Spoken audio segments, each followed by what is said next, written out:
Ang bongga ng 48th birthday celebration ni ang kabogable superstar Vice Ganda dahil sa unang episode ito ng It's Showtime sa GMA magaganap. Isasabay nga sa birthday celebration ni Meme Vice ang pagsisimula ng It's Showtime sa Kapuso Network.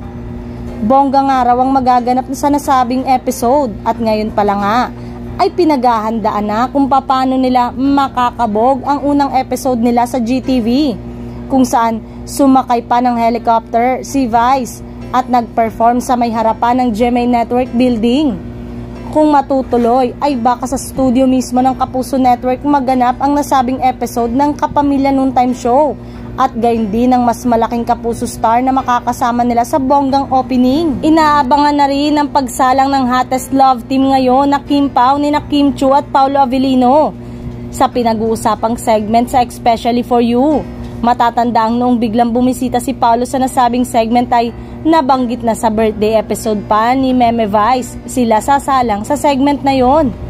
Excited na nga mga fans sa mga magiging tanong ni Meme Vice sa mga bida ng What's Wrong with Secretary Kim pagdating sa buhay pag-ibig nila.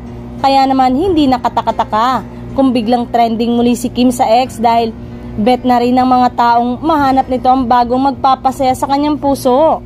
At kasabay nga nito ay ang pag-trending ng aktor na si Paolo Avellino na siya raw uupo bilang isa sa kanyang pagpipilian na makakadate.